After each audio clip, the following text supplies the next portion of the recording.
preface it with that? Why didn't you? They Yeah, gotta what are come you up gonna naturally. do? Sometimes you try and swing and hit a home run, and sometimes you just it just doesn't. We need well, we need them to not sound. That's the nature of conversation. Sometimes you never know where it's going to go. Yeah, we need them You to never sound know natural. when we're gonna go live. Yeah. Like right now. Yeah. Right. Oh, how's everyone doing tonight? Yep. All right. I'm actually in a shockingly good mood tonight for some reason. I'm very proud. Thanks. It's like usually I feel kind of down, but like I don't know, like I'm actually perky. Like for some reason, usually at this time of night, I'm like I literally slept the last 2 nights in a row right after I got off work. It was like literally like from 5 p.m. to 10 p.m. And then I was like, this is what an adult feels like. But now I'm like, it's like 7 o'clock and I actually have pep in my step. All right, let's do it. Let's podcast. Oh, fun times. Hello, Indeed. Honeybee. Sorry you can't stay, but we're glad that you're here for now. Yeah. Good evening, everyone. Yes, I love the street smart pie on my cake. Yo, yiggity yo, pie on my sizzle. I feel like I am on the streets right now. It's an immersive experience. Oh, sir, we are the whitest group of white people. Oh God, yes. That's Welcome to literally the running joke Dragon and I have whenever we talk about Black History stuff in February. It's like we always preface it. We are the whitest people on the internet, by the way, so don't take our opinion as fact, by all means, anyways. But yeah, welcome to More Pooh Talk on the street. It's almost as street smart as the Rocky Rodent SNES game. Almost as it's got almost as much urban flavor as Bebe's Kids. We've closed down one city block in the most dangerous town in America, and we're gonna ask some people some weird questions. So stick around. Sounds good. We're gonna ask some people on the street about Disney theme parks. Oh yeah. we're gonna see how it goes. Just literally, like I would love to just walk up to a random person on the street, like, so what do you think they are gonna do with all that land around the Paradise Pier Hotel? Just no context to that at all. Just throw that out there as a question. Just not even. And then someone's just gonna be like, "Oh, well, I have a hotel." I'm just gonna say, "Oh yeah, I have a plan for that."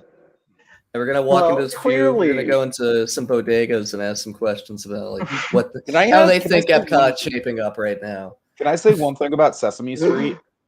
It bothers my OCD just so badly. Like I think that the Sesame Street land at SeaWorld Orlando is genuinely really well done. But it bothers my OCD so badly that they felt the need to put the word land in the actual name of the land. It's Cars Land. Cars Land is different. Cars Land should have been called should have been called Radiator Springs. Land. That's what Radiator Springs Land. Yeah, Radiator Springs Land. But Cars Land, I like it just because it's like Cars is a riff on classic car culture, and then Cars Land is a riff on like the Disney naming scheme. Anyways, Sesame Street Land just doesn't vibe. We should get into the projects. Why I'm hosting this? I wouldn't say that. This is all an equal. We're on equal footing. Speaking of, why does Sesame Street not have a bodega? That's terribly unrealistic. Maybe that's in the part that we don't get to see them. It's like I just want a really gruff Hispanic Muppet, and they're like sell sandwiches and cigarettes to Bert and Ernie. Oh God. Well, we've never seen the apartment building that Bert and Ernie live in, so we can't confirm that there's not a bodega on the bottom floor. Have we ever seen the landlord? It's like an older woman who's like half there, but she still owns the building for some reason. I'll stop. Right. We're We bring back the realism. But hello, boys and girls, and others. We're here to talk. I just woke up 9 minutes ago. So, Sir, isn't it like 10 a.m. your time? It's 11 a.m. What the fuck does that mean? What do you? On my day off, I sleep till like 1 in the afternoon. Yeah, thank you. Yeah, I can concur to that. But this is like my spring break, so my sleep schedule is all kinds of fucked. Oh, But okay. yeah, That's fair. because I have nothing to do. But you know what's not all kind? You know what's not all kinds of fucked? These projects. You're right. Wow. Really good projects. And the award for best transition goes to very, very good segue. Oh yeah. Speaking as one of the project managers from during this stanza, this was a really fun stanza and a lot of great work all around. Yeah, I'm glad everyone really enjoyed it. Yeah, and this is a hard project, and everyone did really well with it. Mm. Yeah, I think this was Disney Man 1's idea, right? No, I think this was yours. No, I originally wanted us to do the Fantasyland dark rides, and then I think Disney Man shifted it to Epcot. What would the Fantasyland dark rides have entailed? Just reading It was literally just going to be the season 11 project because it had been so long, and I thought it'd be fun. Right. And then I think Disney Man mentioned Epcot, and we shifted to that. Uh-huh. But I'm glad. Epcot fans. Yeah, absolutely. We're a bunch of Epcot degenerates, but I'm very glad that you said it, not me. So well. I said it. I told you that like 3 weeks ago. Y'all can't be Epcot degenerates because y'all haven't drank around the world. I'm the only one who's legitimately drank around the world. I swear to God. Technically, I'm the only one who's done that in real life. So joke's on you. Excuse me, Tiki. Do you know how I spent my 21st birthday? Oh, you didn't. We talked specifically about drinking on the world around the world. Were you not on that podcast, or did you just not speak up? No, I don't think I was on that podcast. Oh, okay, fair enough. We had a whole big conversation. I was like, "How am I the only one here that's drank around the world?" No. You were definitely there. It was last week. You must have missed it. Yeah. I don't think you were there yet. I think you were. Were you late or something? Did you hop in after that? It doesn't matter. Let's talk about the projects. We got 3 of them.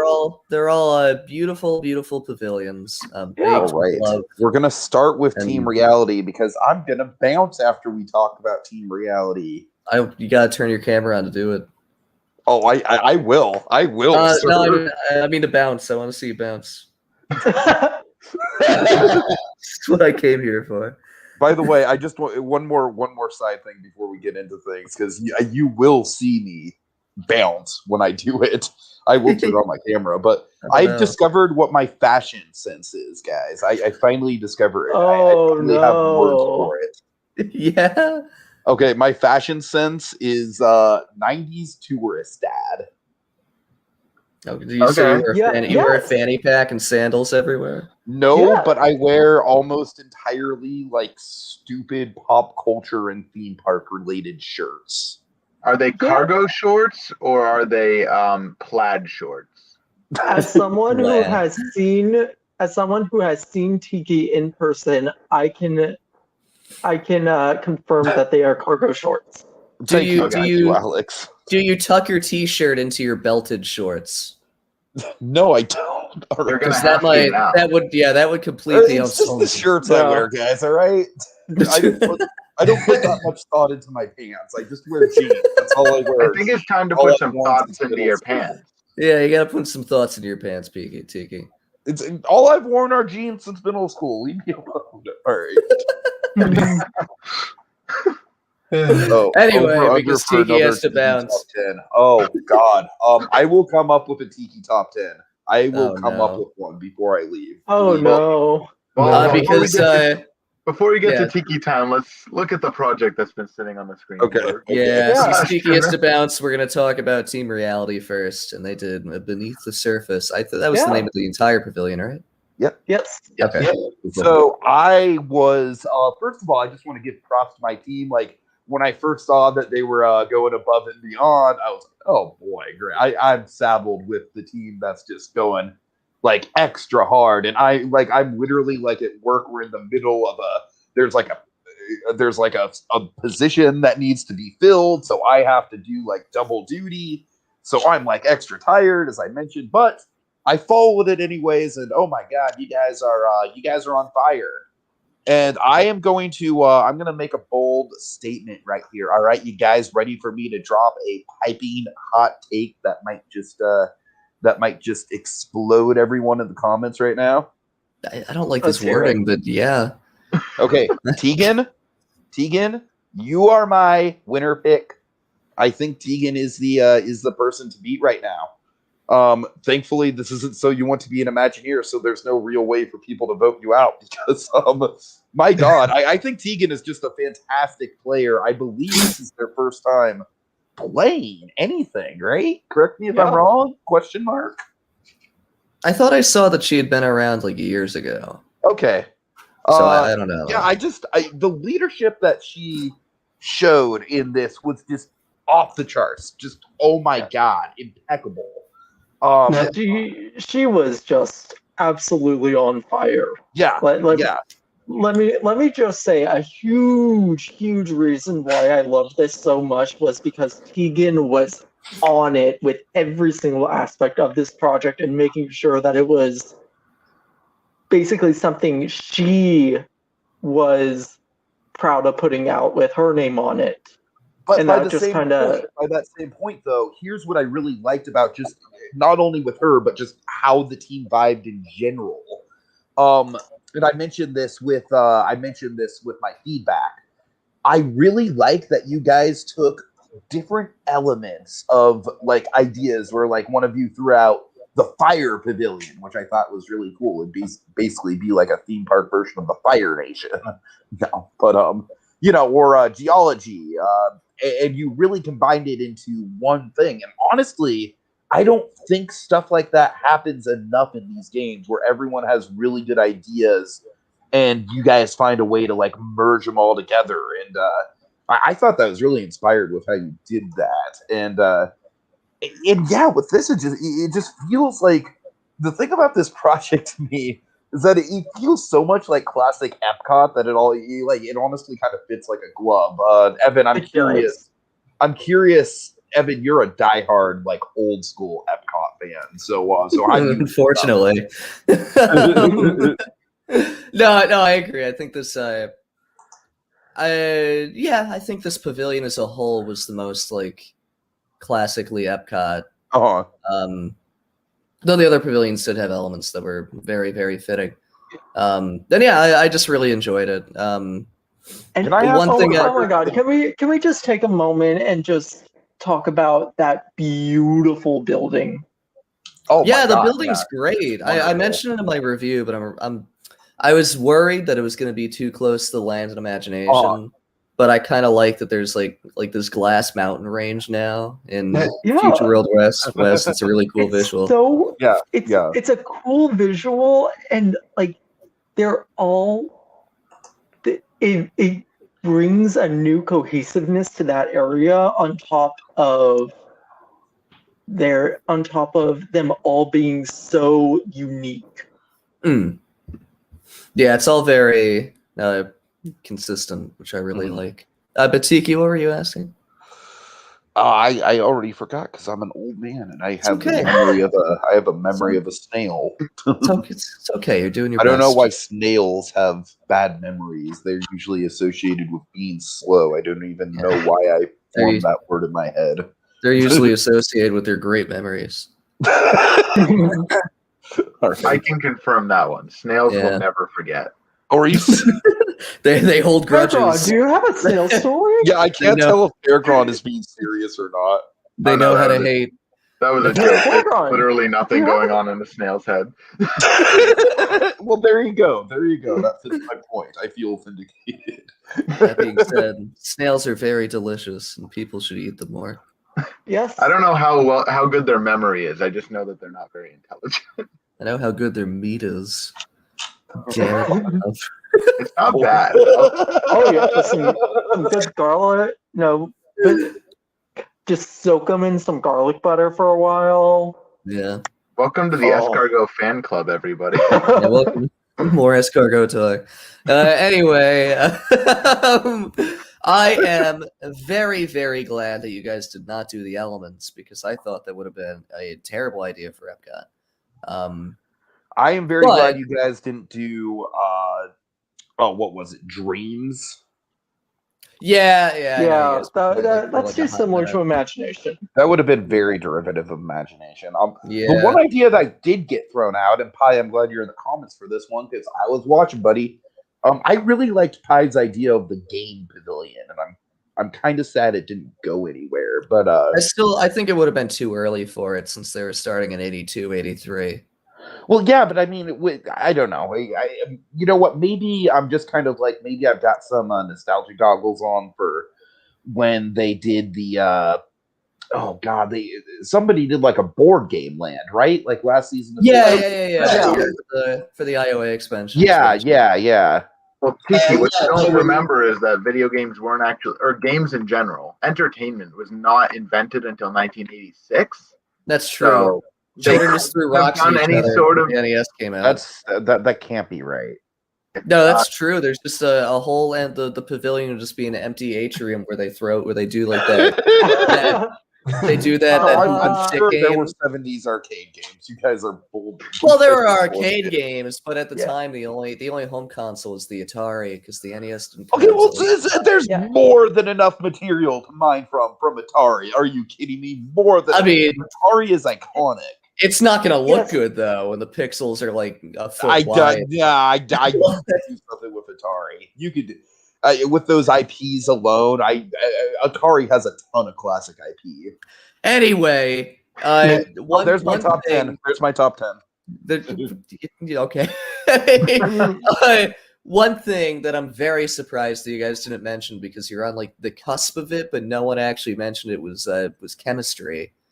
I'm glad they didn't. I feel like that could work. You could do a lot with chemistry. It could definitely work, but it would have given me really bad anxiety.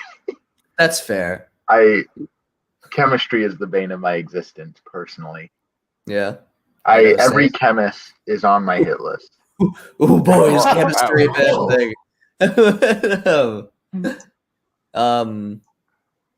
Yeah, I mean, I feel like there's a lot you could do with it. You guys were like super close to the concept, but you never actually suggested it, which surprised me. But other than that, I think we should get into the actual pavilion. Yeah. Yep. And also, this was the pavilion that had the best placement. Absolutely, Yeah, this was the pavilion that fit the most in Future World West. Okay, so my blanket statement, Evan, you've been to Knott's, right? Yeah, you have. You've been to the Calico Mine Ride. This is very much, to me, this is very much like, okay, Calico Mine Ride, meet Journey to the Center of the Earth. Journey to the Center of the Earth, meet Calico Mine Ride, all right? You guys are gonna just make a beautiful baby together. And this is said beautiful baby. Is this attraction? Yeah. I love it. Do attractions make a baby?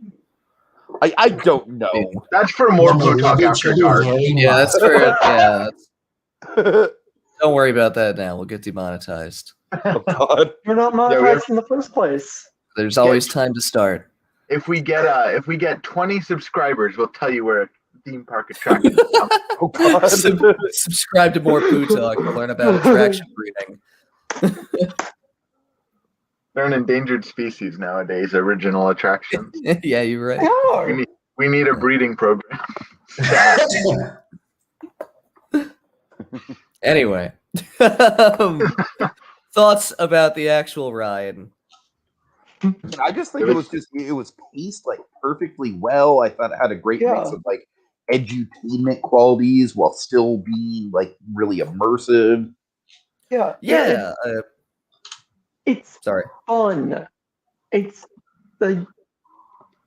I can't emphasize that enough. It is fun, first and foremost. No, I agree. This was definitely extremely Epcot, which I really appreciated. If I had any critique, because I remember reading in the thread like a week ago, and you guys were having pacing issues with the beginning of the ride. I still think that like the first 3 scenes should have been a pre-show rather than the first 3 scenes of the actual attraction. Maybe instead of the elevators, which I don't really think you needed either. Yeah, I agree with that. Sorry, but the actual attraction was really good. As it was, I really enjoyed it. You know what? I'm just gonna like elevators in general. I don't really think you need. The only time that they've been effective, obviously outside of the stretch room, which is iconic. Honestly, like I'm thinking like Escape from Gringotts. I think that one's like a little bit. Like, I still hate that elevator. Oh wow! Hey, I mean, I think it's no. I like it as a concept. I just hate that they make you take an elevator and then walk up a flight of stairs. Oh, I totally agree with that. That's so stupid. Like, what the fuck? And I'll have you know, going to Universal during COVID, they didn't even run the elevator pre-show. Oh, so you just sure, walked through the elevator. Yeah. You just I walked totally through the forgot elevator, that and it they had was a so pre-show. stupid. It's really funny. I just like that it's like they went too low and they couldn't get the trolls to like bring them back up.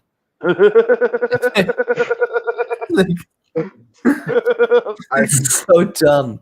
I don't remember anything from that ride. I've been on it once, and I mean, it's a good honestly ride. a super forgettable ride. Let's try it again. Escape from Gringotts. Oh yeah, I have not been on that yet. I mean, it really doesn't hold a candle to either of the 2 e-tickets in the other Potterland. It really doesn't. Yeah. However, it's frustrating because I feel like Diagon Alley is like a way more immersive land than Hogsmeade is. Before we get back into the project, I just want to point out Theme Park Priest that said some elevators don't go up all the way, like at MIT. The problem isn't that it doesn't go up all the way; it's that it goes down too far. So we're literally passing the floor that you should be getting off at to just go back up a set. I mean, that's how I would design elevators personally. No, that's fair. You wanted to work for it. You wanted to not have to climb stairs? Well, that's too bad. You're at a theme. Oh god. All right. Anyway. Any other thoughts on this attraction? It's very good. It's really freaking good. Yeah. Yeah, it has a really nice flow and design to it. It does, yeah. It is. I'm just gonna so say I'm just gonna say right now, I haven't gotten my written reviews up because I was at work today and I was very tired yesterday. I will have them up tomorrow, I promise. So I will have more to say tomorrow when I go through and reread them. And I post my written review, and if I don't, I'll concede the 1986 win to 8. That's how confident I am in that I'll get my written reviews Mr. Overcat. I'll concede my win to the Cats Park if I don't. All right, guys, stall a little bit longer because I want to do a top 10 like in between this. Okay, Tiki's writing a top. What's your top 10 favorite top 10s, guys? Oh, top 10 favorite top 10s. Top 10 favorite top 10s. My top 10 favorite numbers. That's a good one. Okay, yeah. So number 10, top 10 favorite numbers. Number 9. Yeah. All right, too late. Okay. All right. Top 10 Atari games that would make good attractions. And like the last one, this is like David Letterman style. Some of them are serious. Some of them are complete jokes. Okay. All right. Number 10, Breakout. You're literally just like you're on like a single rail on a horizontal line, but you're guiding. You're breaking out. Yeah. Number 9, Pac-Man. It's just a complete glitchy nightmare. I don't know. Pac-Man on Atari is infamous. Number 8, Asteroids. I genuinely think this could be a good attraction, like a good interactive shooter dark ride type thing. Yeah. Like basically like think Star Tours, but with a shooter element to it. Okay. Number 7, Pitfall. Alex, I'm gonna go for your walk around character. So Pitfall Harry is just like a super generic, like Indiana Jones type dude, but he's not Indiana Jones, so he just walks around, and you're just like, who is this Indiana Jones? And he's very open about how much he's not like Indiana Jones. Exactly. Number 5, E.T. It's like the E.T. adventure, except it's like if Nara Dreamland designed it. Beowulf, you know that we didn't get to the world above yet. We've barely started the show. We're only 25 minutes in. If we were done one project already, you should be worried. Okay, number 4, Yar's Revenge. I don't know if for all you kids out there, it's a weird space shooter with a fly theme, and I just think that'd be like a cool, surreal dark ride. Number 3, Big Bird's a Catch, because hell yes. Coming to Sesame Street Land at SeaWorld Orlando. Right. Number 2, Haunted House. It's just like, it's literally like a scene for scene recreation of the Haunted Mansion, except not as good.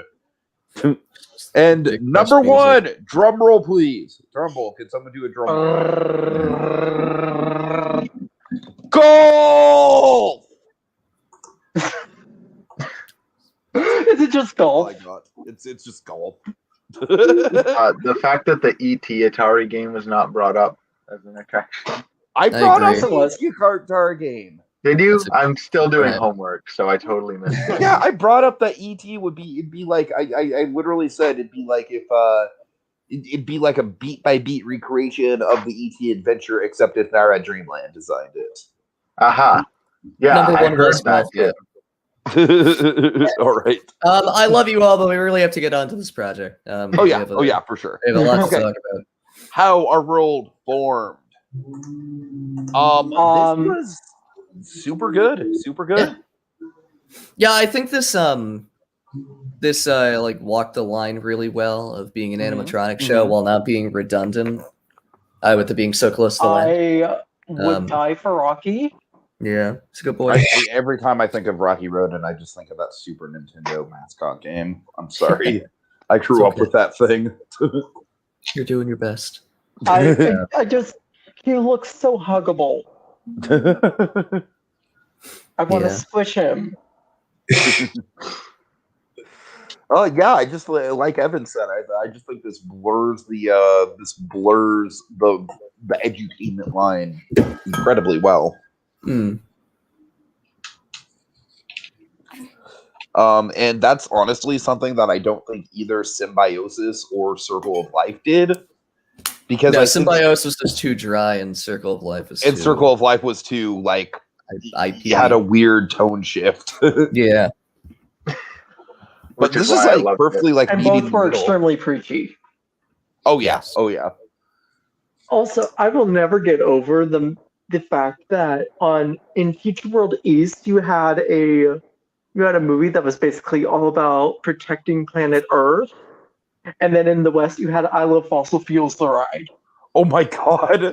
I never even thought about it that way, but yes. Then it became I Love Fossil Fuels the Ride starring Ellen DeGeneres. Yeah. Oh Yeah, And god. Alex Trebek. Yeah. Oh, And Bill Nye the Science Sir, Guy. what is the safest form of energy on the Earth? Crude oil. Sponsored See, by it came from- ExxonMobil. Came from dinosaurs. Isn't that fun, guys? Yeah. In millions of Dino years, DNA. you too could be crude oil. I've never wanted anything more. God. I am air just says in the comments dinosaurs are cool. They agree. yeah. They are. I think that's like a universal fact. Yeah. Or is We it- still have dinosaurs today. But they're kind of Still a have lazy dinosaurs way today. to It's rad. Yeah, dinosaurs are cool, but kind of a lazy way to cover over the lack of alternative energy stuff shown in your energy pavilion. All right, anything else about this? I like a good movie that's somewhat preachy, but not super preachy. Or it can be really preachy. I don't really care. I just like movies. I don't watch movies. Preach to me. Go ahead. Oh no. All right, moving on. Yeah. The Rock Works, which this is first of all just a freaking great name, great role building. I love it. I wish more of the projects did this. I really like the exhibition space. The atrium kind of style. Yeah. I think that all the exhibits were really cool, and I definitely appreciate the earthquake thing too. That was a really good choice. Have I gone on the tangent yet about San Francisco just being obsessed with earthquake simulators? Because they are for some reason. That's because San Francisco was destroyed by earthquakes. Yes, I know, but like every other tourist trap, it's like an earthquake simulator. It's kind of stupid. Just come to Japan and get the same effect everywhere. Are you serious? Just a lot of earthquake simulators in Japan? No, there's a lot of earthquakes. Oh, gotcha. We got like a 7.2 last week. Oh my god! Oh wow, it was crazy. And everyone was just going about their day. No, everyone like pulls over. So, I've noticed that a lot of kids get really scared because the Tohoku earthquake a decade ago. Okay. But the adults know how to handle it, and they're super used to it, unfortunately. Come to Maine. We got one in 2012 or 2013, and it was like a 5.2, and we all thought the world was ending. That's kind of big. Oh, we had that here in South Carolina recently. Oh no! Everywhere there's earthquakes everywhere. But yeah, we got another. Random. We got like a 7.5 a month ago, I think. But that was like exactly where the big one from a decade ago was. Like the exact same place, and they were calling it an aftershock 10 years later for some reason. But all right, it's crazy. So yeah, I also like how the space is like vaguely reminiscent of the glory hole from the Calico Mine Ride. Sir. And I hate how I can't refer to that set piece without like it sounding dirty. I'm sorry. It's just how it is. I don't know how else to refer to it. We're so fucking lucky we're not monetized. Hey, Budweiser Zero might drop their sponsor if we keep talking like that. No, we can't have that. Really quick, one thing I do appreciate about said set piece and why I think it's so cool and iconic in the theme park landscape, arguably underrated as far as set pieces go, is the fact that you see it from 3 different angles throughout the ride. I like that's just super cool to me. Like it's just super kinetic. Anyways, so any other thoughts about the Rockworks? No, I think all the exhibits were really great. I'm gonna be a Earth's Crust is a brilliant name for a pizza place. It is. Yeah. I'm gonna be super nitpicky here and say that pizza does not look like good pizza. I'm pretty sure it's just Google Pizza. It's okay. It's theme park pizza. It's not supposed to be good. Pizza here. It's also 82. They had no sense of flavor. The window in Epcot.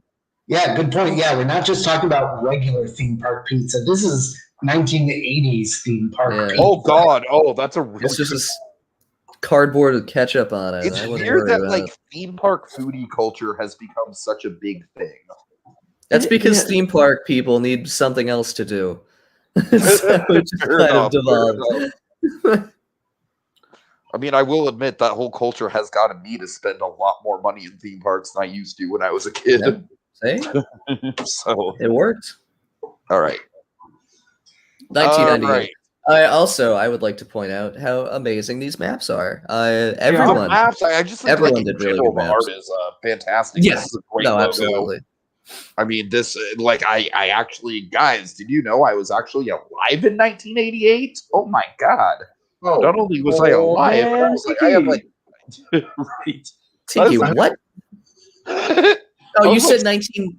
You said 88. I was like, did I say 88? No, yeah, I was like, no, you weren't. What are you talking about? I was alive in 1990, but yeah, but, no, 1998. So my point is that this is an incredibly 90s logo, and I love it. Yeah, it just totally like radiates that time period. It does. All right. Yes. So are the theme park people, and that's why we're allowed to joke about it. Yeah. Okay, can I just say I'm just gonna go on the record right now. I know that my opinion means literally nothing when it comes to deciding who goes on in this game, and that's probably for the best. But maybe for future reference, and like, so you want to be an Imagineer or something. If anyone wants to design a project based entirely on the format of it being a Disney Adventures magazine, and if you actually like nail it, like you actually genuinely get it right, I like, to me that's honestly like almost an automatically like, yep, you win. Yeah. But yeah, I don't know. Disney Adventures is just a soft spot for me, man. That was Yeah, like my it's childhood, right? Yeah, A really it's neat, just weird that touch. it's just that perfect bit of obscure nostalgia. Totally. Oh man. And I've told this story before, but I still vividly remember flipping through the California Adventure preview issue and being like, "That's it, that's it." I still Like, remember the literally- Donald Trump interview. Where, Are you serious? The what? Yeah, there's a Donald Trump interview where they asked him if he likes firing people. He's like, "No, I hate firing people. I do it for the TV show." And I don't know why that's always stuck with All right, me. first of all, let's just segue out of politics. But that is, Yeah. Hey guys, let's. I didn't mean to segue into it. I just thought it was funny that he did a no, Disney that is Adventures interview. I could just say, because I do vividly remember that era of The Apprentice, because Yeah, no, that's why he was doing it. Yeah, it was like obviously, 2004, yeah. My family and I were big reality TV people at the time. I watched a lot of bad reality shows at that time with my Yeah. family, and The Apprentice included, honestly. And, Apprentice is okay. I used to watch Celebrity Apprentice. I do not like the format of The Apprentice. That's Well, we're in the wrong show to be talking about that. No, you know, this is nothing like the format. Well, kind of. It's gonna be in a week. I know, but anyways, we have a special guest judge. It's Eric Trump. But yeah, I could totally just see him go, "Oh, well, yeah, I don't like to fire people, but you know, it's my brand. What are you gonna do? Protect the brand." Yeah. All right. Anyways, Wow. It's going to be our brand soon when we start firing you guys. Yeah. Watching. hold on, At the end of the show, someone's gonna be fired. All right, let's quickly talk through the changes to the pavilion. Oh, we all know that in the More Pooh Talk circles, I'm the one who's constantly like right on the edge of being fired. We all know that. Yeah, that's fair. Yeah, that's fair. Well, you're here tonight, so that's going to go. At on your least you permanent can record. admit it, Cheeky. Yeah, with the changes that they did for the 1998 era, it was interesting to see them introduce this whole idea of the Elemental Research Society. You know, help give like more of a storyline for this pavilion. Yeah. That reminded me of Dino. Yeah, this made a lot of sense for Epcot because in the 90s was when they started shoehorning stories in. Right, right. Like, it doesn't necessarily need a story. It's done well. It's done very well. I like Beanie. But yeah, Mr. Yeah. Beanie. I know, there he is. Well, not Not there. there. Above. Oh, God. Yeah, it's done really well. They're utilized very well as well. There he is. Wow. Anyways. It's Principal Prickly himself.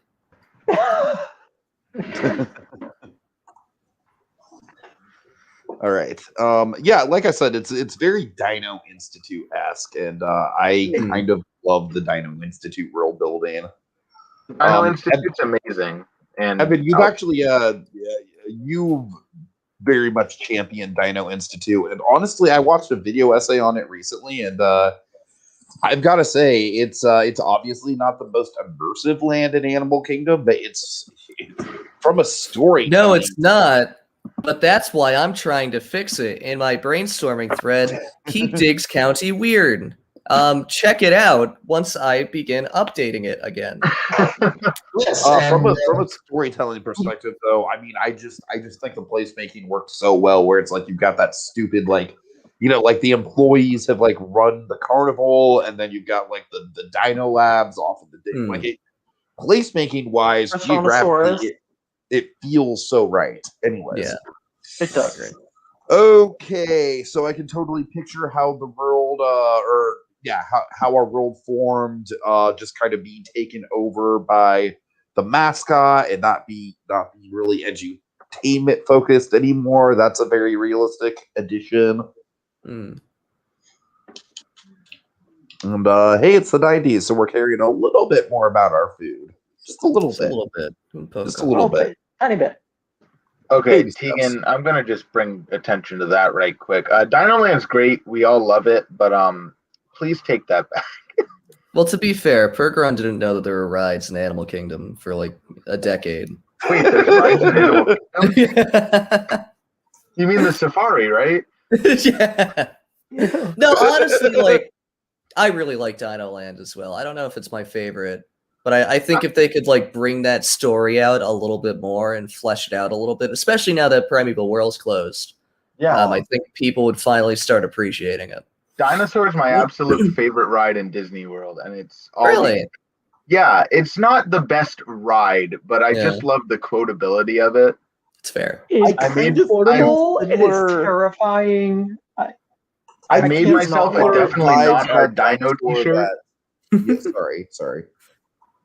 Yeah, I made myself a definitely not our Dino t-shirt and wore it to the zoo yesterday and got 5 people asking me where I got it. So it's gaining popularity. Good. Okay, I had an amazing moment on Dinosaur recently. The last time I was at the park recently, which was like, a year and a half ago, but I digress. Where it was like like right as we were going through the we're not gonna make it, which by the way, that's one of my like, I generally don't quote attractions, but I can't help but quote that part. It's so fun. We're not gonna make it. I quote the whole ride, much to the chagrin of everyone who rides it. I just think the "we're not gonna make it" part is fun, but anyways, so the ride shuts down. Like I'm pretty sure it's just like an element, like a wheelchair stop or something like that. It didn't last very long, but it shuts down like right after the "we're not going to make it" bit, and I was just like, I guess we didn't make it. All right. Yeah. Anyways, so yeah, we need to. I need to be on another podcast in like 7 minutes, guys. So shoot. Nah, you good. Yeah. Any other? Oh, Storm Runners, right.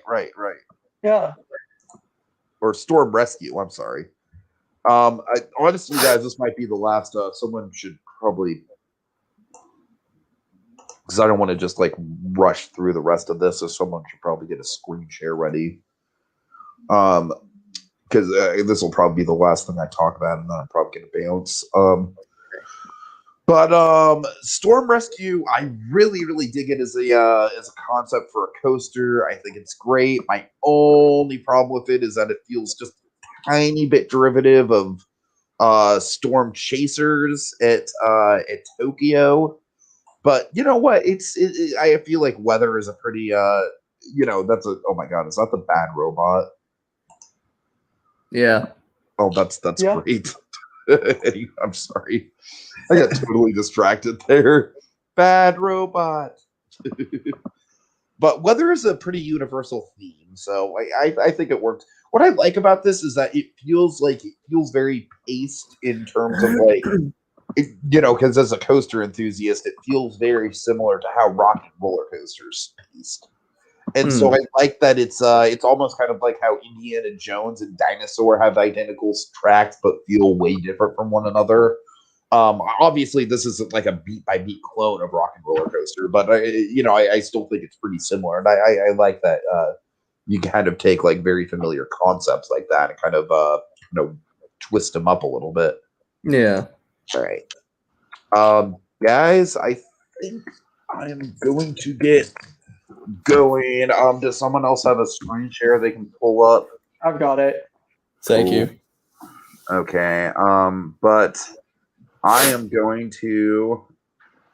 Someone full screen me, please. Oh god. Someone. You're full Bounce! screen. I'm bouncing. Look at me. I'm bouncing. Woo. Wow. There he Up goes. and down. Up and down. Up. Really? God. It's so majestic. You'll never see him again. He's fired. Yeah, we fired him. He's bounced right out of this contract. I finished my homework, so I can join the podcast now. Bounced himself out of the podcast. Okay. Wow. So now we're up to the present day, I believe. No, Yeah. ERS Labs. Yeah. It's good. Yeah. Everything makes sense. It's a good update to Rockworks. Yeah. Yeah. I agree. No, and I definitely like the addition of Storm stuff, though I do feel like the theme gets a little muddled with all of the Storm stuff. Right, that was my biggest issue with it, with this project as a whole. Mm. Yeah, it got a little confused in what it was, I think, at this part, which holds very true to Epcot. But Yes. Yeah. Also, total nitpick, but I think that I said this in my review. If you're going to put Rocky in the titled Pavilion, I think you should have hosted the Dark Ride as well, since that's kind of the main attraction. Yeah, but yeah, it was still really good. Like I said, everything made sense. I think this is the most realistic of the three. Where all the changes made a lot of sense. They all seemed very practical and seemed like something that would happen. So yeah. I am very disappointed in all three teams for Same. using the Living Seas expansion plot. Yeah, I was really surprised that everyone used the same plot. I understand why. Right, but there were other plots that would allow us to still have dolphins. So yeah. So, and we'll get into it. We'll get into it in later. But this is the one that made the most sense for. Yeah, I agree. I think two of them made good enough sense, and one of them made very little in that spot. Oh yeah. But I agree. Out of the three, if one was going to replace my beloved Living Seas, I'd go to an alternate dimension where they weren't, and then I'd keep the Living Seas. It's fair. Yes, there was a project with animals in it, so I'll give you that one. Theme Park Priest, I wasn't trying to hint at people to use it. There were just a ton of people in the brainstorming who kept saying that, who kept talking like they couldn't build over Living Seas when they totally could. So I wanted to make sure that everyone knew that they could. But I wasn't trying to hint at it. Yeah, Tegan here with some behind the scenes stuff. They were really going for realism. They wanted to have a natural pavilion instead of a tech pavilion. Oh yeah, it makes absolute sense, and I think it absolutely fits in the plot that you were going for. I just morally disagree with you. My ethics do not stand where you are, and I think dolphins are cooler than rocks. And if that's a hill that I have to die on alone, I understand. It's the new tagline for More Pooh Talk. Dolphins are cooler than rocks. But yeah, no, rocks are kind of cool. I mean, rocks are very cool. I prefer rocks over chemistry. They do less assault. Yeah. Yeah. Rocks are on less. Rocks can go near schools. On account of the water. But I don't know what you guys were thinking. But this made absolute sense for that plot. I think you guys did a really good job with it. I mostly joke about the Living Seas thing because in real life we have it, and in this alternate world we never would have, so I would have never known what we were missing. Yeah. So for that reason, great job. Yep. No, I like the updates. Love me some Paul Bettany. Yeah, it all. Geez, sorry. It all works really well. I think this was a very deserved win. Yeah. Yeah. Oh, yeah, kudos all around to Team Reality. Now we also have a little baby want gift shop. to squish Rocky. I want the plush Rocky so I can squish him. Yeah. Like in a cute way or in an aggressive way? An aggressive Cute way. way. Do you want to just squish him and just end the little rock thing's life? Is that because the way you said No. that sounded very aggressive? I just want to squish him. Squish him. I want to squish him, but not like that. I want to squish him because he looks squishy. So you want to squish him like you'd squish a baby, not like you'd squish a big. Well, it depends on how you. It depends on how you squish babies. Right, that's true. Yeah.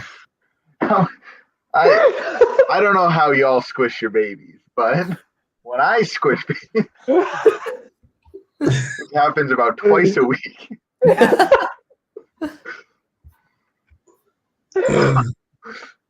But yeah, these were good gift shop names and good gift shop ideas. Panning for gems makes a lot of sense.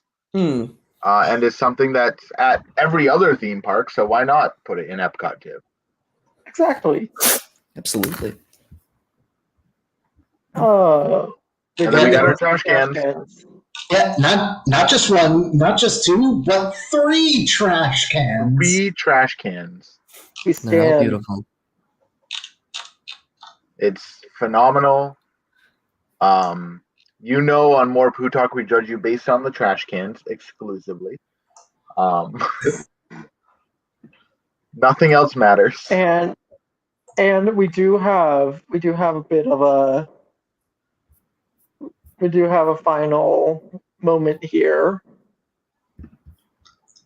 There it is. Our Wow. sponsor, everybody. Budweiser Zero, the beer that tastes. It's beautiful. The other day, I went to a tavern down in Providence, or yesterday, I guess. I went to a tavern in Providence, Rhode Island after the zoo, and they were serving Budweiser Zero. And my friend who went with us, who is underage, he's the brother of my best friend who came with us. He got a Budweiser Zero because he wanted to drink with us.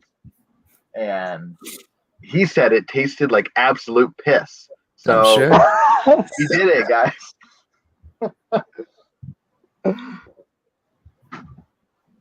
That's beautiful. I was gonna have a sip, but then I remembered coronavirus.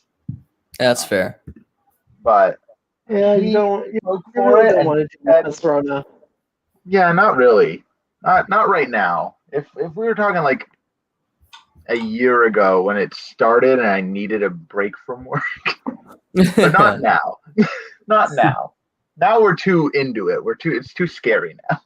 Get your vaccine, then you can start sharing drinks. Right. I just wanted a little sippy sip, and I told myself no. But yeah, so on to who are we doing next? Oh, let's do Gene Space because that's the next tab I have open. Cool. Corpse 4B. You guys are the ones who suffer next, Team Space. Yeah. We'll try to make this one quicker. We'll have less top 10s. Yeah. Oh, top 20s. Right. Yeah, which, first of all, that awesome cover art when you first It load is. the page. That's a great render. I think that was Disney Dad? Or do I have my teams fucked up? No, it's not Disney Dad. I don't know who did this. Sign your artwork, people. Come on. Yeah. I like this. I don't love it. I really like the logo. I think the logo's the best out of the 3. Yeah. This is like the middle ground one where it sort of makes sense being placed. Oh, what's Disney Dad? Perfect. It sort of makes sense being placed where it is. Honestly, my biggest problem is that the focus was kind of all over the place. Yeah. Like it's more of an aviation pavilion than a sky pavilion. Which is totally fine with me. I just Oh, it was Mickey Waffle Co. Okay, yeah, the logo was Mickey Waffle Co. I knew that. I think that the dark ride should have focused more on like the history and technology of aviation rather than travel, because the travel didn't feel like it fit within Epcot, especially with World Showcase right on the other side of the park. That was like my biggest thing, where I felt that the movie should have been the ride. But it was still really The good. ride should have been the movie. Yeah, really. You could have put a circle vision there and then turn that into Soarin' later. Yeah, that would make sense. Yeah. But I still really enjoyed it. I think everything that was there was done very well. Yeah. I think that, I love the inclusion of the mouse. I agree. I wish that you could have gone into it, though. Because, it would be cool to go inside. Yeah. Yeah. Well, I mean, by the time Epcot opened, I'm pretty sure the mouse was gutted. Well, I mean, yeah, and they could have refurbished it. They could have. Yeah. I digress. That's fair. If they can pull up his old school desk, we can fix the plane. Yeah, there's just an empty plane in the middle. There's the school desk with Walt etched into it. Oh, yeah. I like the movie. I think fun. Yeah. Yeah, I would have liked this as the ride. Oh. Yeah. I agree with that. I agree. That would be like World of Motion, but better. Yeah, it would just be like a more focused World of Motion, and you could even go on into like the mechanics of aircrafts and stuff like that. There's a lot you can do with it. Oh yeah, a dark ride exploring like that history of aviation there would have really felt like old school Epcot. That being said, I really enjoy the especially with Boeing. That would make a lot more sense as your sponsor. I also really enjoy the airport design exhibit. I think that's really interesting and very unique. All right. So, and then Take Flight, cool ride. I mean, it's basically if you had wings, but yeah, it's fun though. I'm glad that you basically did if you had wings with a budget. So I appreciate it from that perspective. If you had wings with a budget. Yeah. That's the new song. Let's talk about the elephant in the room. This does not fit. No, and that's why I mentioned that in my review as well. I think if you had like an exhibition space that talked about like broader topics, wow, related to like the air, like weather, or like the air layers, the atmosphere layers, and the things like that, I think it would fit more because of that broader subject matter. I think the saddest part was this was my favorite part of the project. Yeah, like I enjoyed it. I really like it. My biggest concern is that it was very derivative of Kitchen Cabaret. Yeah. See, I think that's what gave me a little bit of the charm was how derivative it was of Kitchen Cabaret. It felt very opening day Epcot.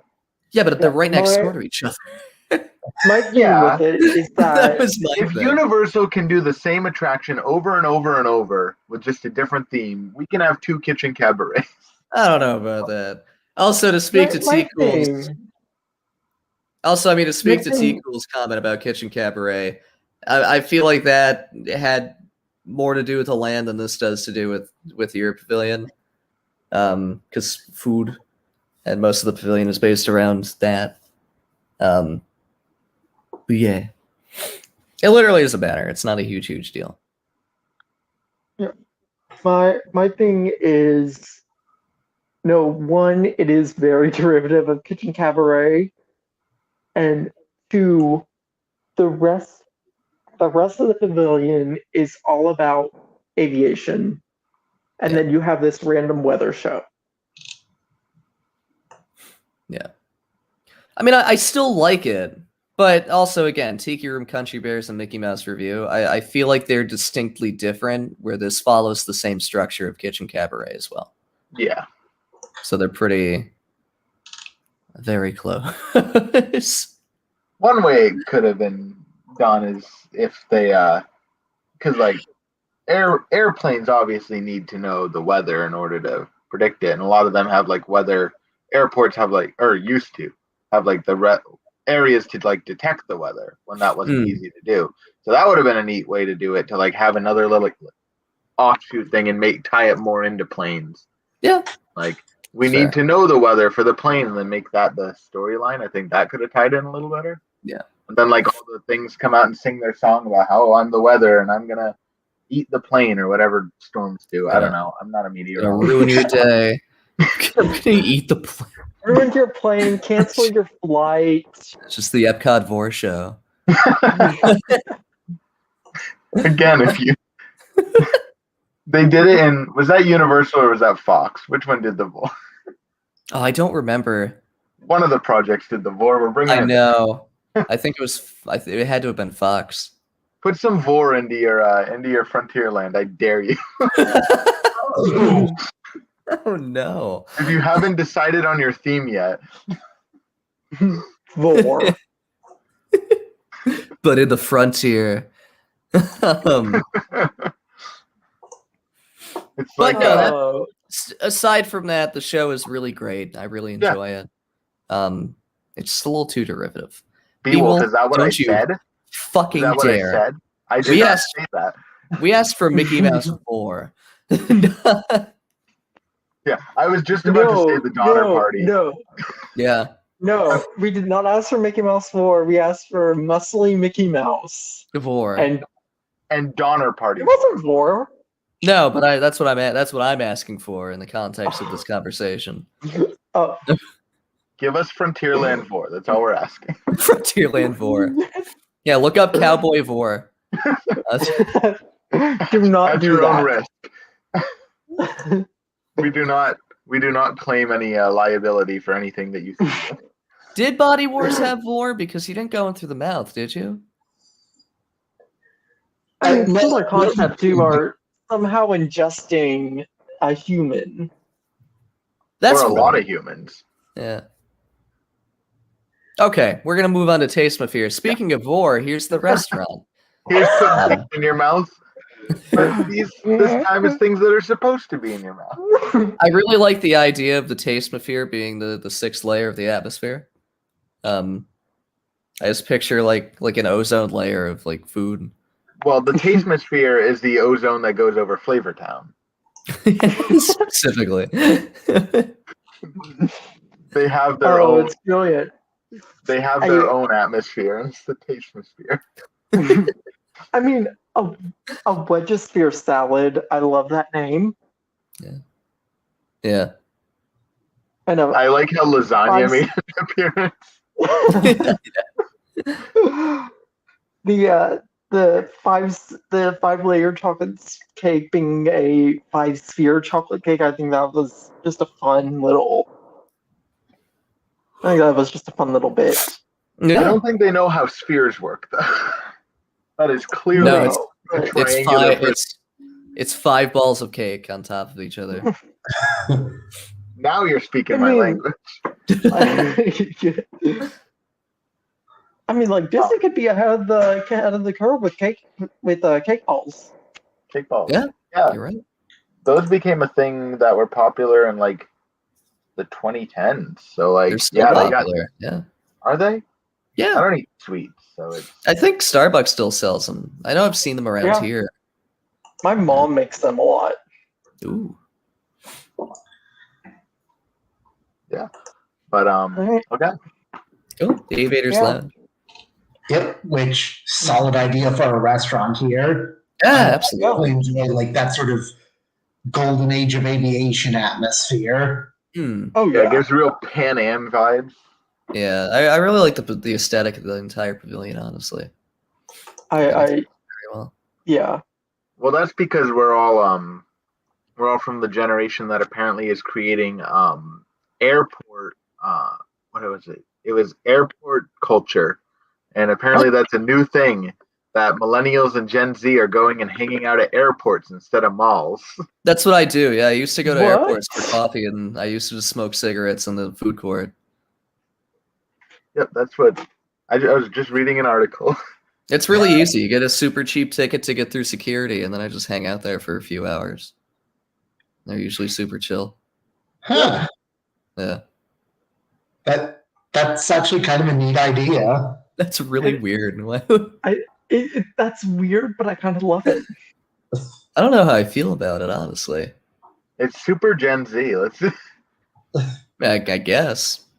Like, if you were to say, hey, what does Gen Z do for fun? And somebody said, yeah, they hang out at airports. I mean, would you question it? No.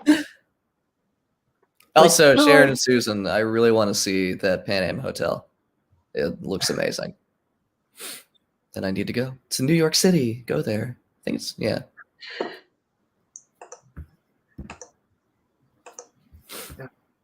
So, Cool. yep. Yeah. Yep. And then the Boeing Lounge. Makes sense. Checks out. Yep. Free peanuts and drinks. That's fun. Mm. I But feel the like it'll be drink- super cramped. It should be, and then also the drinks have to have absolutely no caffeination in it because of the pressure. So they have to just be the flattest sodas you've ever drank. It's okay. Yeah. I don't know. Something about an airplane Coke just makes me go feral. Do airports simulate your fight or flight? Yes. I've been on an airport date. It wasn't meant to be an airport date. It just happened to be that our flight was delayed and we had to spend the entire day there. But that was fun. Yeah. I actually like airports a little bit. I've been traumatized. I've been traumatized by an airport. Like being there, or like Yes. the airport did something to you. Being there, I was traumatized. I'm a little disappointed. I was kind of hoping the airport like stood up and walked away, and you just had to. No. So what had happened was when I was getting ready, when I was leaving for my study abroad in Paris a few years ago, I got bumped from my flight. So I was literally waiting in the airport for 16 hours, I think, at the end of it all. Jeez. Ouch. And then I just kind of had a breakdown and went home Fair enough. and left the next day. That's fair. But yeah, the gift shop makes sense. Yeah. Hmm. But we're More Pooh Talk, and we don't care about gift shops. So Yep. No. All that the gift shop's missing is like a little Hudson News corner. yeah. Yes. No. Also, pilot's hats are the lesser of captain's hats. So just I don't wanted to disagree. say that. I saw the pilot hat, and I'm currently wearing my captain's hat because no reason. But I just thought about that. I saw the pilot's hat, and I'm like, oh, I'm better.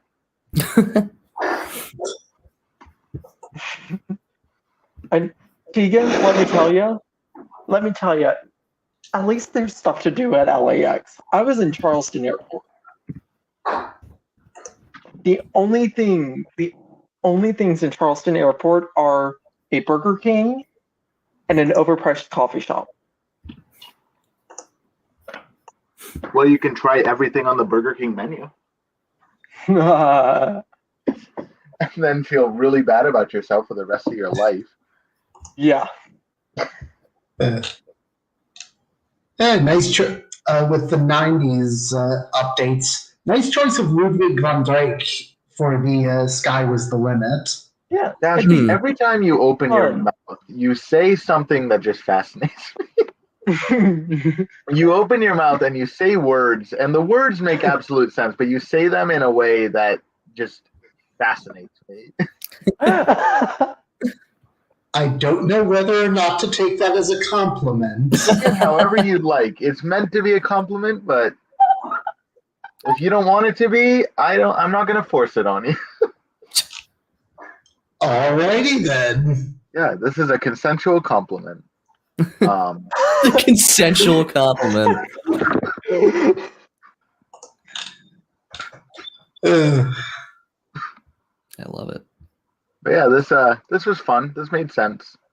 Yeah. And now, let's move on to something that is completely cursed. The 9/11 memorial. That too. On to Forecast Follies 2.0. There he is. Oh, Just let me nitpick for just a brief second. Bob them. Marley died in 1981. So what is he doing here? He should not be here. Well, in this They alternate resurrected him. reality. Bob Marley did not die of cancer in 1981. He lived to be 89 years old. Yeah.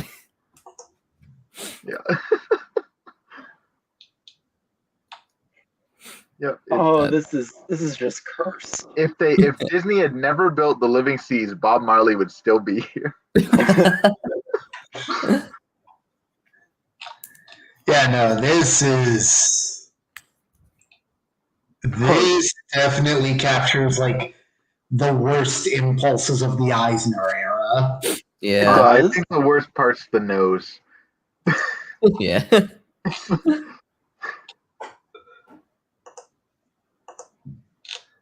But yeah, this is atrocious. It makes me physically hurt. I love you for it. Vanilla There he is. Snowflake just looks into your soul, and he's There not he even is. looking at you. He looks like he's suffering. He looks really high. He looks really fucking high. He is just he watched the airport get up and walk away. This is a snowflake that has seen things, and those things are eldritch horrors. Yep, and Short life. Soren. Soren's a thing that exists in our world. And You're right. Except It makes here they sense did here. Soaring Across America. Yeah, They and this did. made sense as a replacement for Take Flight.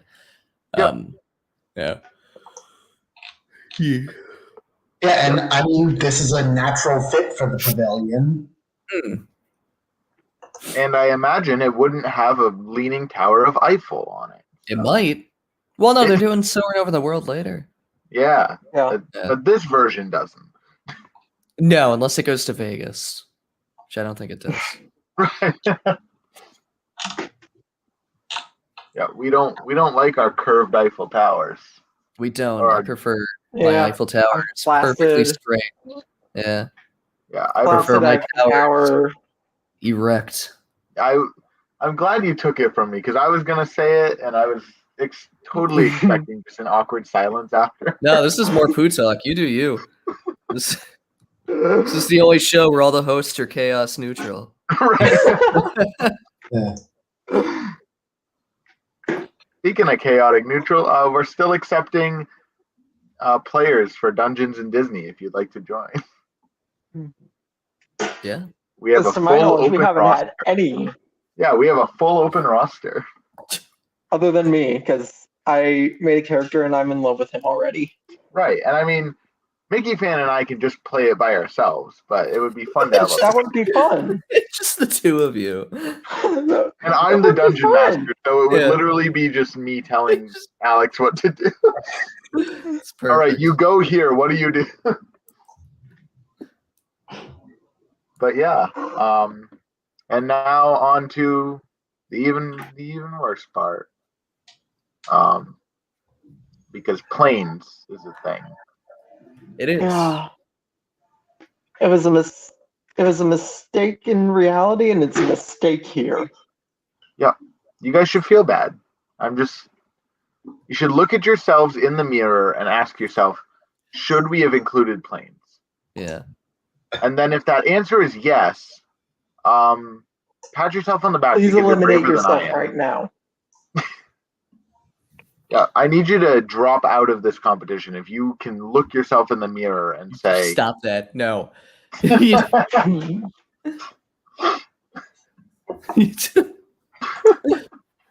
no, don't drop out. We love you all interchangeably.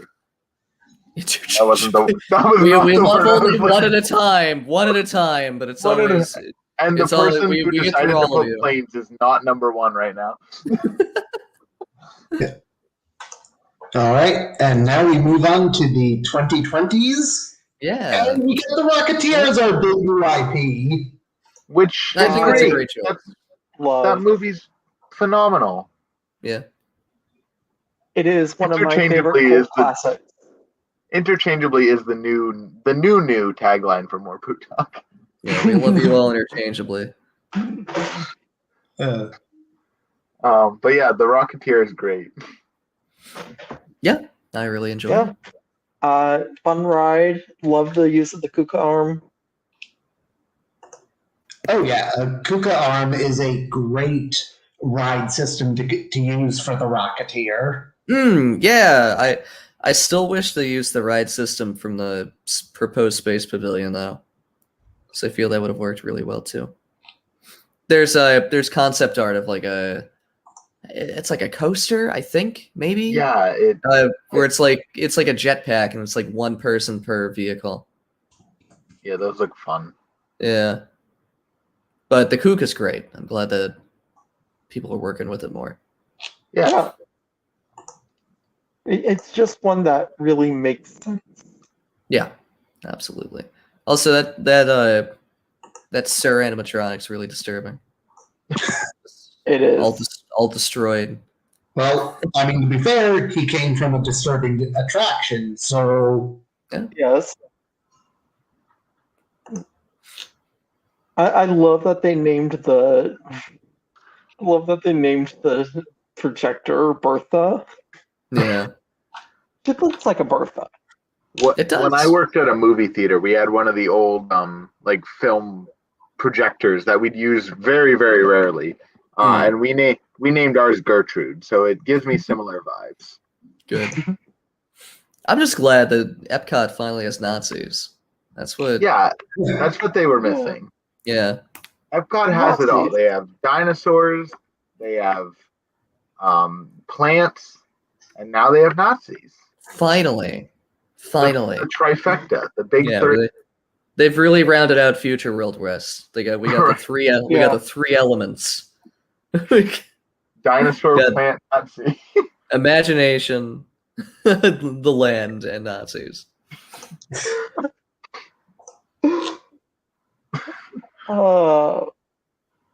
Yeah.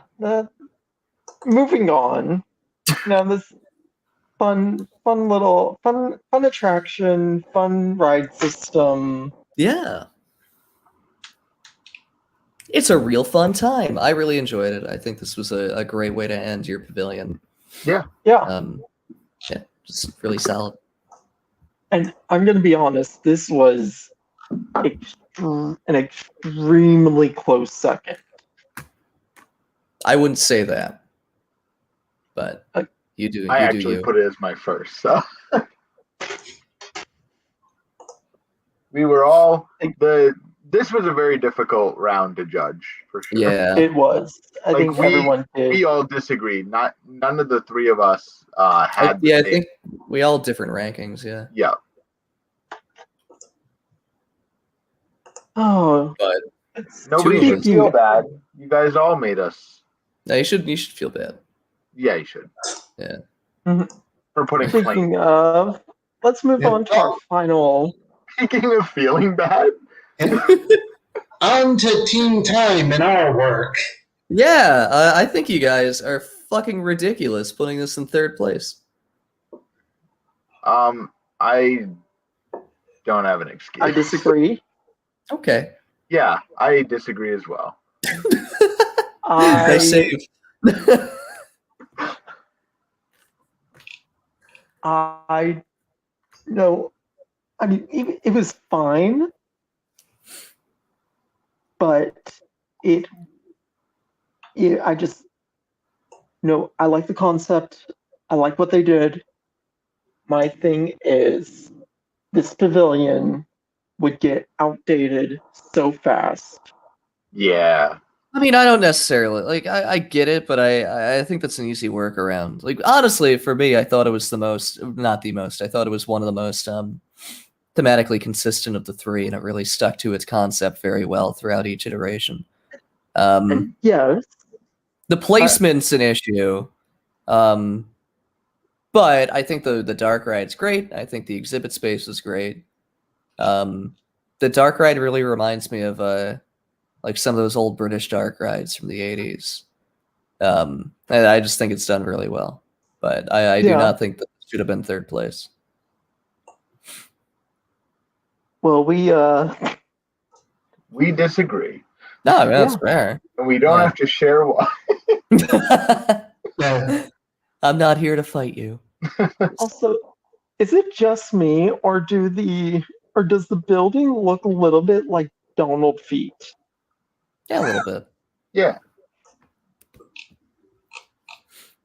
But I do like that everyone included a old like Epcot logo. Yeah, I'm really glad that you guys did that. I mean, and they look great. I think this was Monty, right? this one was actually Sharon and Susan. Oh, okay. We have a later logo for like the modern era that Monty had designed. Cool.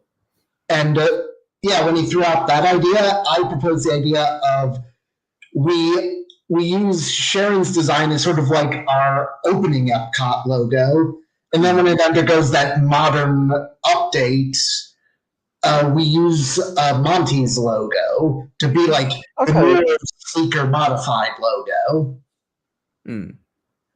And also, Paragon and Alex, I can totally understand your positions on that. If I may have the podium for a moment. Yes. Part of the reason we actually, when deciding on our theme, were voting on potential options. We ended up being neck and neck on computers or space. I admit I took executive action for the team and selected computers. And part of that reason is the fact that this wasn't just simply designing like a single pavilion for a single point of time. The fact that we were running through these different eras of this pavilion, essentially designing 3 different iterations of it, for me, computers were something that, because of the nature of how much they change, would allow us to have like a solid roadmap of where we could take with it, so that we can get running on designing this pavilion quickly. Okay. Yeah. No, I definitely agree. Yeah, I get what you're saying. Yeah, No, and I don't disagree. I think that was a really good approach to this project. No,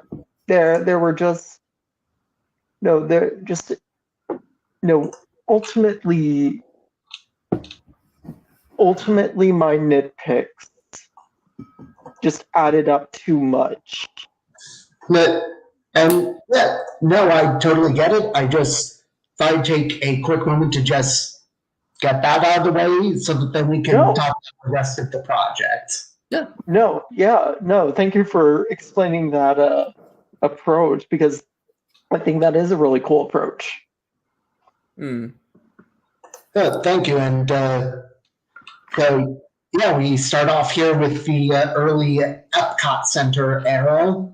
I'm very surprised that IBM wasn't your sponsor. And I'm also very surprised that it was never once mentioned in the thread. Yeah, it's honestly kind of surprising looking back that none of us actually mentioned Yeah. at IBM. Like, I latched on to Texas Instruments because, for one thing, I saw the name from when someone had listed like Forbes companies from 1982. And Texas Instruments just came to my mind quickly, mostly because of like their calculators.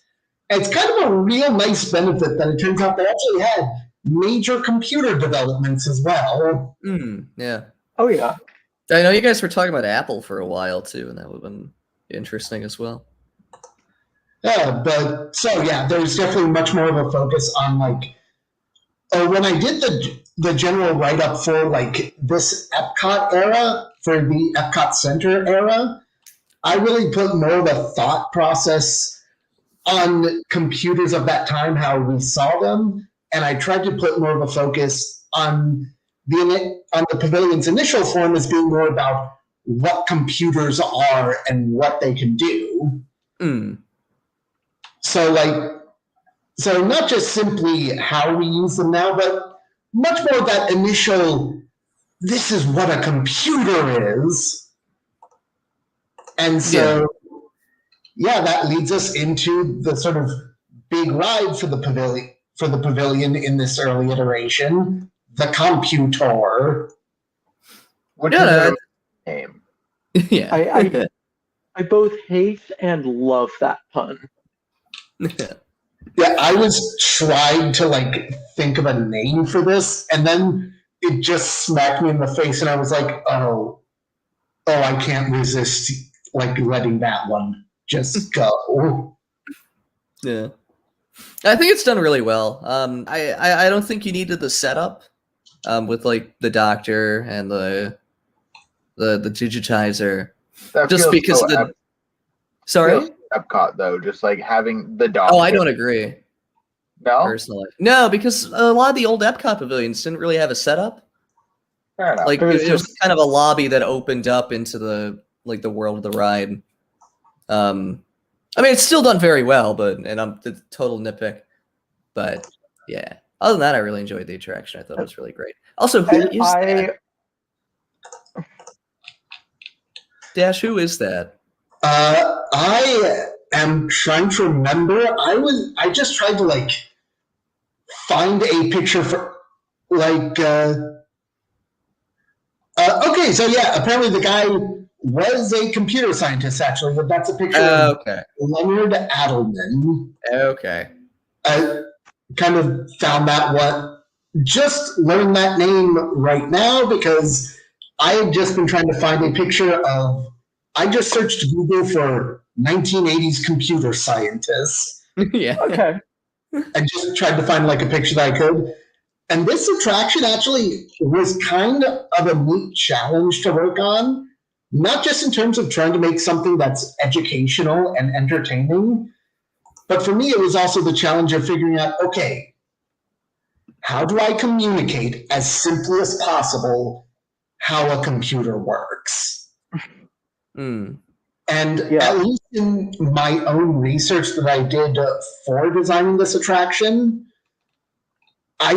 the sort of simplest approach that I saw was running through that idea of data going into a computer, stored on the hard drive, transferred. Data is then processed through the CPU and is then given its output through programs and networks and such. Like the simplest sort of almost kind of abstract explanation for getting the idea across of what a computer does. For sure. And no, I appreciated the Alan Turing reference. Yeah, no, absolutely. Oh yeah, you got to give Alan Turing a reference of some kind with a computer thing. Yeah. Yeah.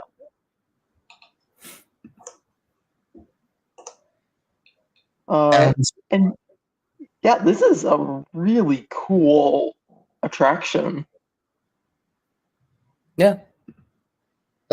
Thanks. Yeah, I hadn't realized it until like afterwards and like looking over the whole thing. But I kind of realized I wound up designing something that kind of unintentionally drew some influence from Adventures Through Inner Space and some of the feel for it in a way. Yeah, it very much is in that. It very much is in that Adventures Through Inner Space area, which, like, I'm literally just realizing this now. Adventures Through Inner Space is kind of like an Epcot predecessor almost. Yeah, absolutely. Oh yeah.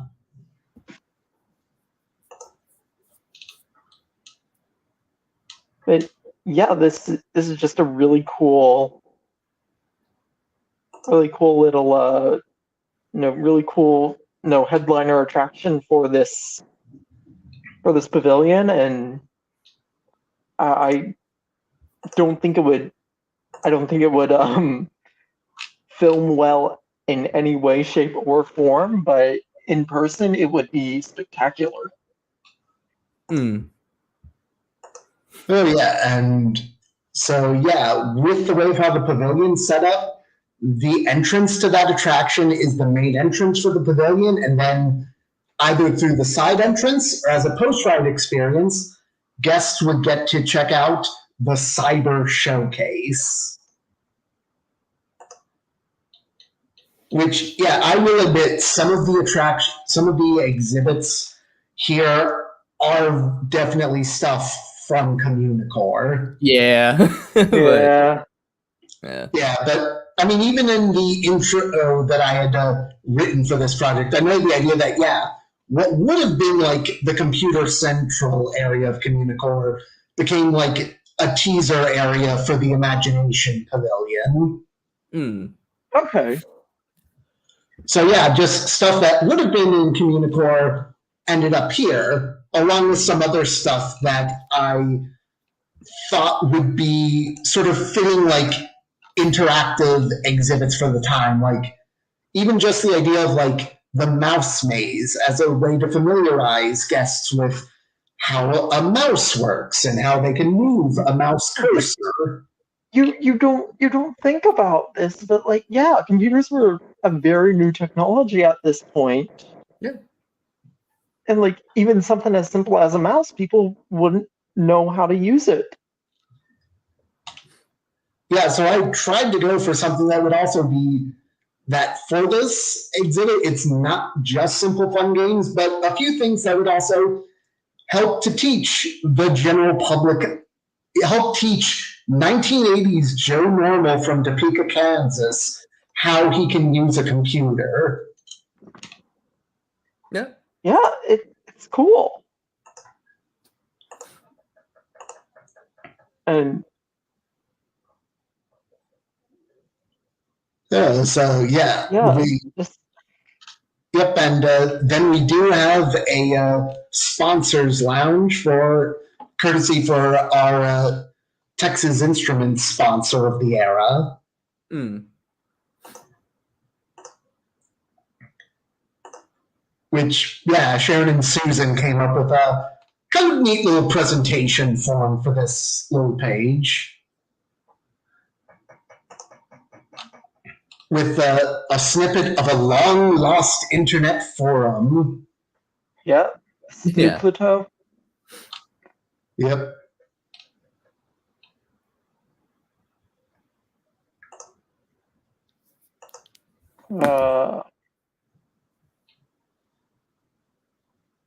Oh, make sure to click the do not enter sign. Or did you do that already? Yeah. Okay, cool. I missed it. Sorry.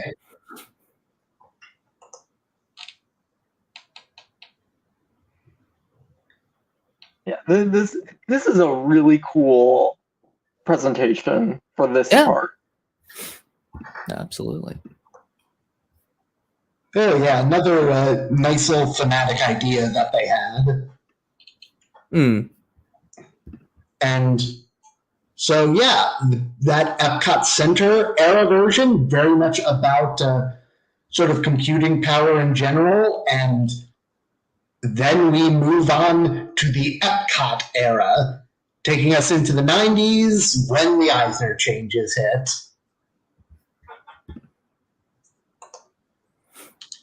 Bringing also a shift in the Pavilion from computers themselves to more of what was then the big brand new thing of the internet. Yeah, this focus on the internet makes a lot of sense. For the time.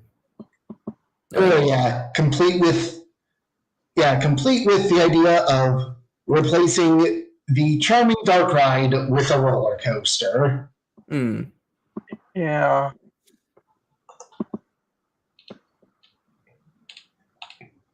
Yeah, and I mean, also shout out to Space Mountain 354 for all of the work that they did with the Epcot era.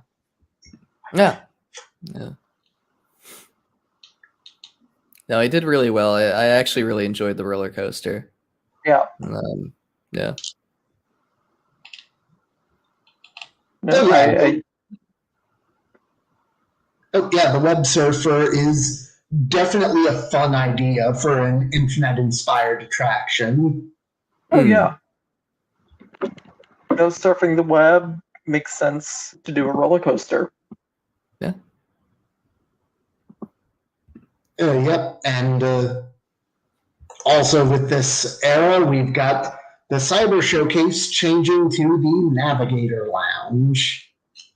Now, yeah, I think this is a really cool change. I like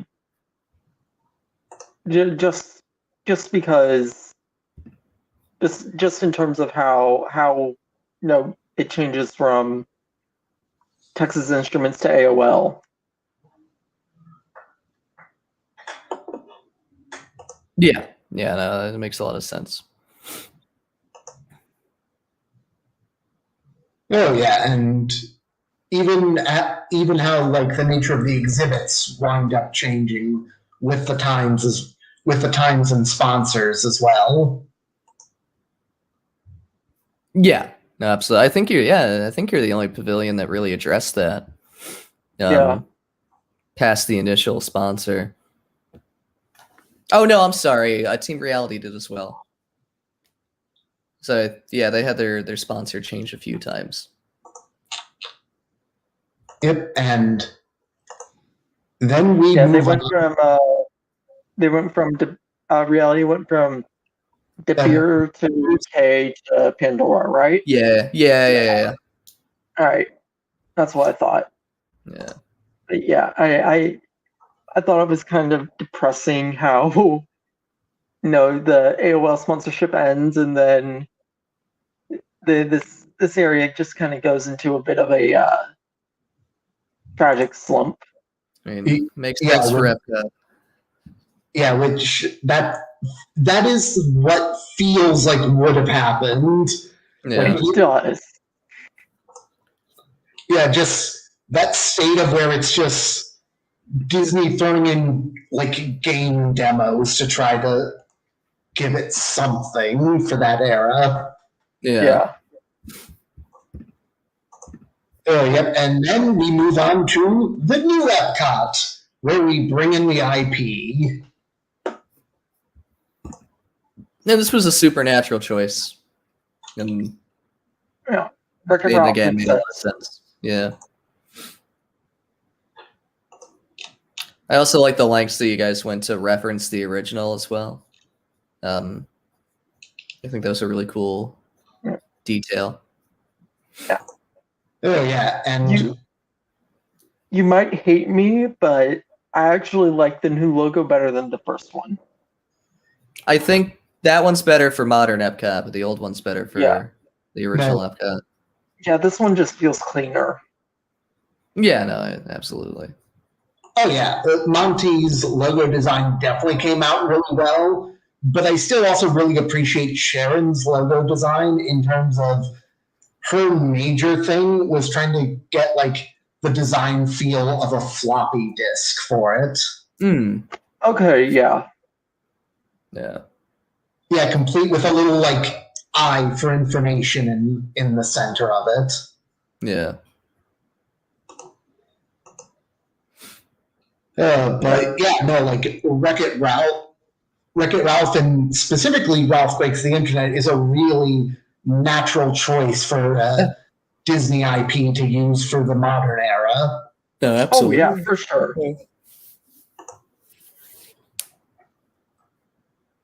Yeah, even complete with Web Surfer becoming Ralph and Vanellope's Internet Computer. Yeah. And I think it's a lot of fun. It feels like modern Epcot, for better or for worse. Oh yeah.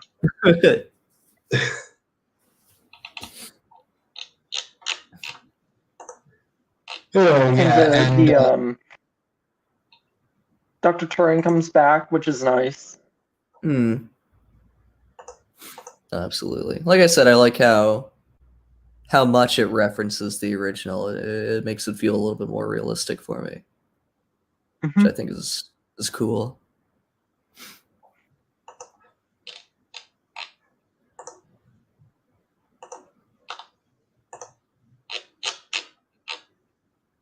Yeah, I like this. Yeah, so do I. Really enjoy it. Yeah, and then we've also got, and yeah, once again, the sort of interactive area evolves this time into router route. Though we also get a few other stuff added to the pavilion as well, like Tech Talk. Yeah. I kind of love this. I really like it. I just think that you should have used a Wreck-It Ralph character. And that's the only time I will ever say that in regards to anything about like this. And I really like the concept. I just thought it was a little too far removed from the pavilion. Like the theme of the pavilion as a whole. Yeah, admittedly, Sharon and Susan had suggested the idea of Professor Knows More potentially, which definitely fitted the whole Wreck-It Ralph theming more. But I fully admit I was kind of stuck on using the Maria character just because I admit I was kind of a bit committed to trying to do a sort of AI show like this. And I had first been trying to think about something with it for the 80s era, which was really proving difficult. Yeah. So hence why I wound up doing like Maria as just sort of like a character present inside her showcase. And coming up with this whole idea of Maria was eventually removed from the Navigator Lounge. Fan complaints about the loss of the character. So they bring the character back, reimagined for this show. Yeah, that's totally fair. They bring the character back as a sexy lady. Yeah. There she is. I tried to find like a good piece of art that I could find to go along with my mental image of like, you know, that sort of 60s retro futurism look. Oh, yeah. Well, why didn't you just use Judy Jetson? Honestly, I was kind of considering maybe potentially just grabbing some Jetsons art. But then I found that art, and it was something that wasn't just automatically recognizable as this is Jetsons art thrown here. Oh, I thought it was going to take a bad turn. Well, that's better. And also, I'd like to give a definite shout out to Sharon and Susan for alerting me to the fact that apparently at D23 they actually showed some tech like this once. Yeah, is that the oh my god, the like the fortune teller? It wasn't like a fortune teller. It was a kind of animatronic that was referred to as an autonomatronic. Oh. So like autonomous animatronic. Yeah. So like Lucky. Or like an evolution of Lucky, I guess. But Potentially, it really was sort of like what I was describing in the Tech Talk write-up, which is that it is an animatronic character with an independently thinking AI. So in the video, it can identify people, actually make comments about stuff. It's some really neat tech, actually. It's good. I feel like it'd cross into the uncanny valley. It could. Oh. Hello, friends. I've missed a lot. My dog just got sprayed by a skunk. Yeah.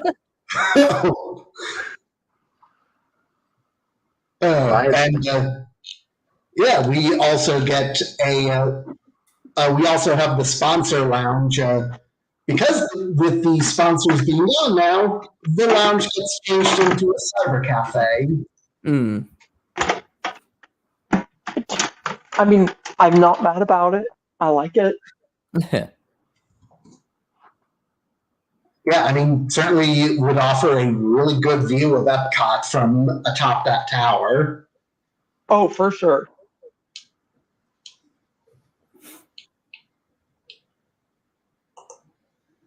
But the meme desserts, I don't know if I love it or hate it. Yeah, I'm pretty conflicted. At least they're not the most outrageous meme desserts. That's Oh, true. but they're so dated already. Yeah. Yeah. By the day they come out, they're dated. I don't even know That's one of them. I'm just realizing this right now. Which one? Banana Slamma cream pie. I don't know that one either. Oh yeah, that's a meme from the Donkey Kong Country cartoon. Oh, I think I know what it is now. Donkey Kong is a whole country? Yeah, he is. Yeah, actually, look up. Go onto YouTube and look up. I think it's Kong is the most common Chinese last name, and it's a video where someone turned the DK rap into the Chinese national anthem, and it's one of my favorite videos. It's so good. I'll link it to you after the show. But yeah, meme desserts aside, the overall menu is still a pretty solid menu. Yeah. Yeah.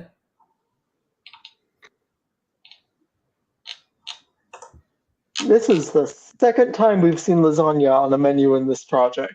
Yeah, what's up with the lasagna? Why is I've there noticed lasagna? that in a lot of menus where people just keep doing lasagna. Like I knew about the one in Zerzura, which I thought was hilarious because lasagna didn't fit there. And now lasagna is just popping up. Is lasagna popular? It is. I think it's just a standard crowd pleaser. I don't know a lot of people that just go and like eat lasagna at like places.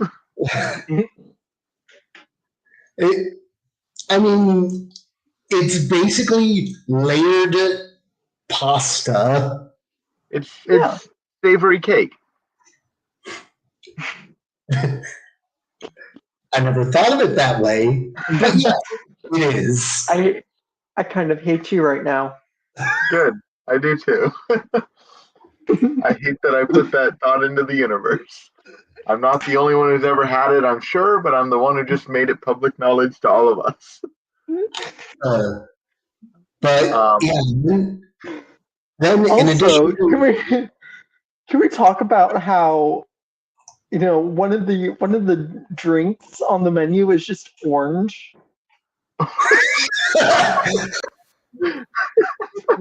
Wait, where? You ever had a glass of orange? Oh, you're right. Yeah, Not orange juice, not orange soda, Soft just drink. orange. it's orange.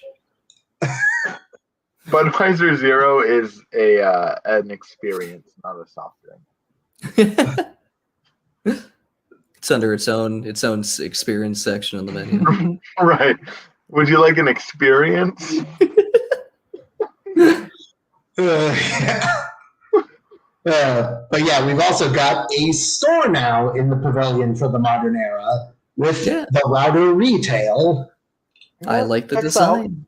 It's a cool store. It sells things. Yeah, and especially leaning also, obviously some Wreck-It Ralph merch, but also retro computer merch. Yeah. And also tons of corporate greed. Look at all those corporations. It's perfect. You gotta love it. Yeah, and hey, we even get like a little description on the new Epcot page of our nighttime lighting package. Oh yeah. So where is that? Oh, right here. Oh, that's cool.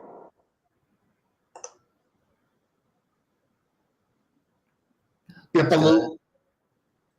yeah, I believe it was Monty who had brought up the idea of the lighting package, which kudos to them for considering that detail. Yeah, no, that's a great idea.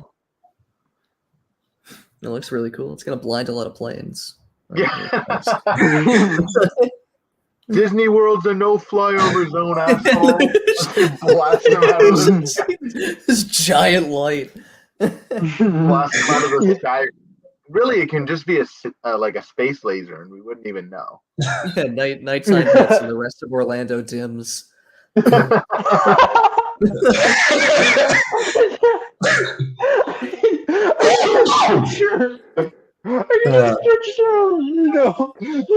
Lights all around Orlando doing. All the locals thinking, "Oh, it's so funny." Yeah, just imagine you're in like a lower class neighborhood, and your lights go out, and they're like, "Damn it, the Disney Skybeam's back." Yeah. Oh, actually, thank you, Sharon and Susan. Before we reach the conclusion, let's give a quick little spotlight to the other exhibits. So, like the exhibits that are now in the router route for folks to check out.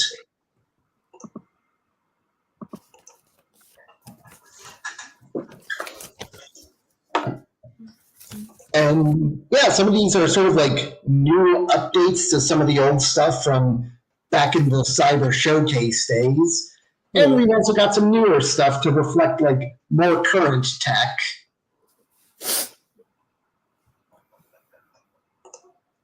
Yeah, I don't know how I feel about the deep fake. Yeah, that deep fakes scare me already. Yeah. Now imagine if they gave like the fucking like old theme park dads the access to the technology. Oh no. Imagine the friggin' porn that would come out of that. You stop that.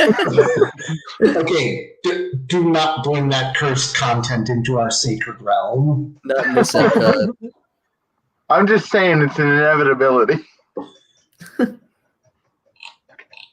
And Maybe also, not at I didn't Epcot, notice but Epcot's this. going to give them the power.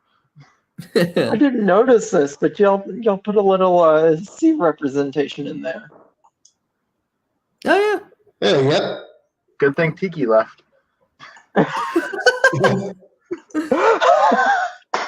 He'd be bouncing way angrier than he was. Top 10 C characters, and it's just an empty list.